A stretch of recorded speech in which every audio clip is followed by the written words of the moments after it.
Continuing on in our conversation about environmental behavior modification, how your dog's environment can shape their behavior. We have thoroughly discussed how to funnel your dog away from the nose. Now let's consider the other side of the spectrum. It's a bit of a buzzword in training right now, but we're going to talk about enrichment. Unfortunately, what could be a rich discussion has been relegated to something you buy: Kongs, topples, a licky mat, things of that nature. But enrichment isn't something you purchase, it's an action. It's humans orchestrating outlets for natural dog behaviors. Have you ever been to a zoo and seen how the enclosures are thoughtfully designed to give the captive animals outlets for their instinctual needs? Well, dogs are captive animals. I know it's uncomfortable to say, but they live in captivity. And that makes us like little zookeepers in our own home. So, like any good zookeeper, let's consider the instinctual needs of the captive animal in front of us.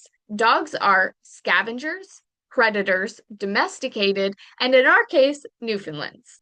Scavengers are wired for messy, nose down exploration. They sniff, forage, dig up, and eat whatever they find.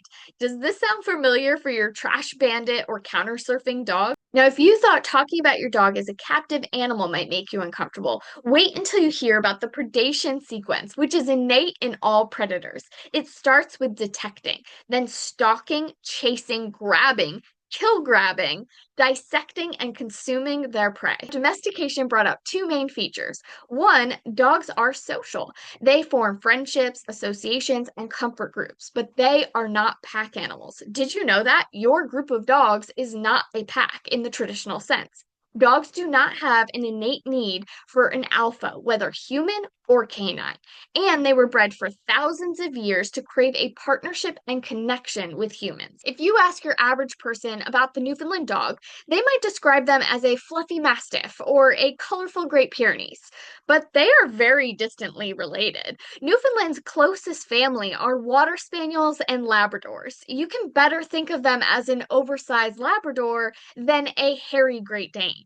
Newfoundlands are soft-mouthed, water-loving, hauling, retrieving, working dogs. And this is the breed we chose. We can honor that by giving them outlets for the things their brains and bodies were built for. So let's take it back to enrichment. Enrichment is all about saying yes. Yes, you can dig. Yes, you can play, sniff, chew, shred, tug, chase, swim, haul, and pull in this safe space that I'm going to provide for you. With this new framework in mind, let's reconsider whether some of the items you buy are in fact enrichment for your dog. This is a popsicle, which requires your dog to lick and chew frozen food out of a circular shape, similar to a bone, providing a predatory outlet. And a topple is a similar idea. Like a bone, coffee wood is a safe item for your dog to chew on that has very low dental risk. When we consider the foraging tendencies of scavengers, a snuffle mat is obvious enrichment. For a free option, consider this game. Ready? Ready, Moby? Here I am tossing treats onto the ground for my dogs to forage for.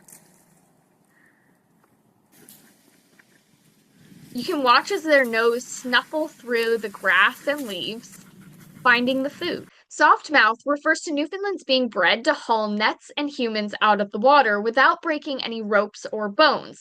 However, anyone who's had a teenage Newfoundland knows that a soft mouth is hardly soft. Using a game of tug to start, most Newfies can be taught to carry items in their mouth, whether it's a stuffed animal or groceries, scratching a uniquely Newfie itch.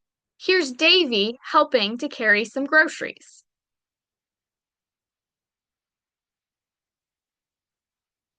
As highly social beings, dogs crave interactions with members of their own species. In fact, many behavioral issues attributed to a dog needing more training can actually be better solved with more socialization, including dog to dog socialization.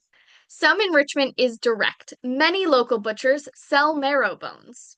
In a human world of highly manicured lawns, it's hard to let your dog dig.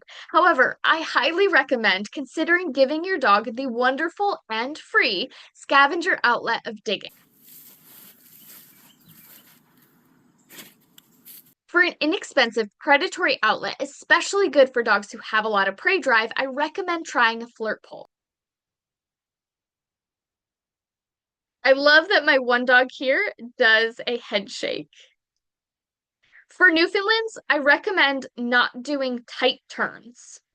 Another inexpensive or free option is shredding boxes. Most dogs love helping with the recycling.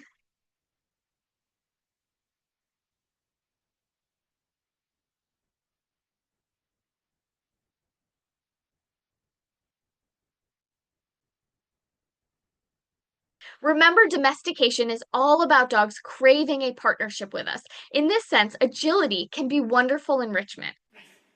This Newfoundland clearly enjoys working alongside her human. Many local clubs offer opportunities for traditional water work. Here we have NNR volunteer Martha, who is a positive reinforcement trainer, working with her puppy Brenna.